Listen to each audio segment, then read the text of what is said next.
this new man that I am. And maybe I don't want to ever come off as arrogancy, but there's also got to be a firm foundation, standing strong in your faith and what you believe in, because you can't let anybody or anything detour you from your narrow path of the walk that you're on. Pulling you from left to right. And that's what the Lord kind of means when he says, let your yea be yea. And it's not that, I don't hate anybody, but like they say, you have to separate yourself sometimes from people that are harmful to your well-being or don't respect your boundaries. That's, I don't, there's just things that you have to represent and stand for in your new man, or you'll fall away to anything. And that's what it means. Like, most people fall away to their desires. And so if anybody, you can't love anybody more than your walk with Christ. And if they don't value that walk that you're walking, they don't value your new identity, even when you're not harmful to them, that I don't think, it's not mean or hateful to stand for something that you really believe in, and people should respect that in you. So I try to adjust things when people question me about different things. I always say nothing bothers me from my past because the Lord healed me from it. So I can actually address things that people question with me, like about different life events or cycles, because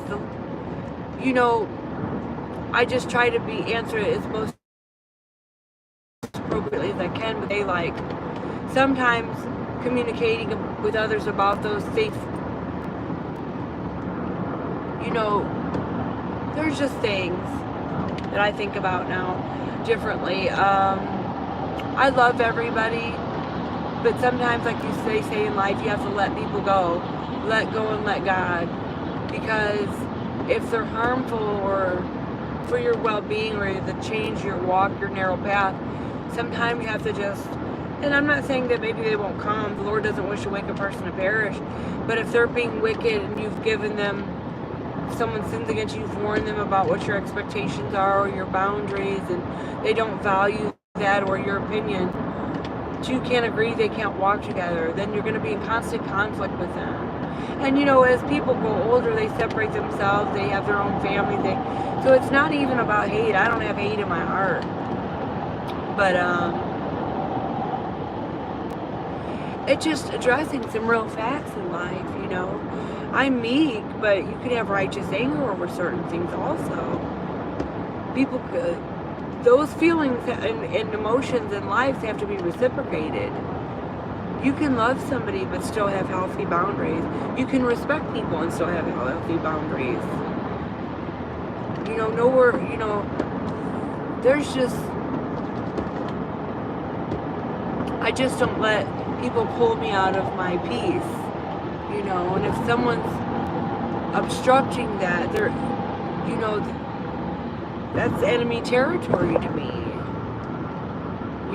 You should be able to communicate your feelings, your thoughts, without it being used against you at a later date, or without being provoked in some kind of reaction. That's not Christ-like, So it just depends on the motives of the communication that's going on, too. Because sometimes with discernment, you'll reveal that. I have spiritual discernment. And people, you can kind of tell, just like Jesus was able to discern his Judas, I can mine. I know what monitoring spirits are. I know what Leviathan spirits are. I know the tongue of the crafty, all this stuff. And that's why I always say it doesn't hurt me to speak of anything, because everybody has a past. Everybody has a different phases and stages of their life, whether they, changed in their attire, meaning their character or their attributes or what they accept or allow, and, growing through growing pains, going through the immaturities of life, and becoming the man that you're, or woman you're supposed to be. That's the new man, the new identity, and we all can achieve that when we lay down our silliness, our loathsomeness, our the Lord says this, flee your youthful lusts. When you're older, you learn things through life's trials. I just believe that living by the cross is my expectation. Maybe my walk is not understandable to other people, but it's not for other people to understand. I'm okay. I'm at peace with myself. I mean, what one might consider, not everybody's individuals. Everybody has different identities and attires, expectations and hobbies and lives, and if anybody's mocking you for that, that's an inhumane person. I mean, maybe they're not understanding the life you live, but it's not for everybody to understand. It's just not. I know I live a very prophetic, sanctified life, and that's what the Lord was able to achieve for me. The holiness, the seal of God. I don't love the world. Love not the world, and love the Father's not in you. The world lies in the power of the wicked one. The more you love the world, the more you're getting out from underneath this veil of protection, his improvision. I know the prophetic times we're in, and nothing's going to change what the Lord shows me. I have visions and dreams. I wrote down the occurrences of what life is. Maybe whom the God of this world has blinded people from the truth. They're living for the worldly things that they don't realize. It says they'll be married and given a marriage, not knowing what's going on. The false peace before sudden destruction.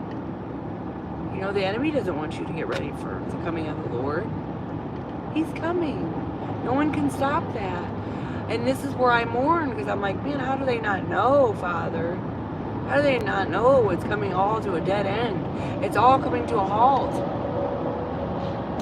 I think some of them know too. They're just misleading people. Because we're preparing for a war. The red horse. And it's not going to be a good one. Tornadoes, hurricanes, storms, famine, pestilence. You see all this in the world. But know that the end has come. These things must occur. But I said my prophecy to fulfill the law. My prophets will fulfill the law, so prophecy might be fulfilled. Just like the man of sin and son of perdition here, so the prophecy might be fulfilled. It's all, Satan's got his kingdom, Gog, and his land, Magog, and Jesus has got him. And it says, I just read a Bible verse tonight that it says, the King of Kings will destroy the kings of this earth, so that prophecy might be fulfilled. He sets up kings, he removes kings. My king's king above all kings. Remember, the king of the world is the king of Babylon, is Satan. Satan's the god of this world. My king of kings will destroy that king. My king is coming to destroy the kings of this earth. The Assyrians, the merchants, the rulers. That's in the Bible.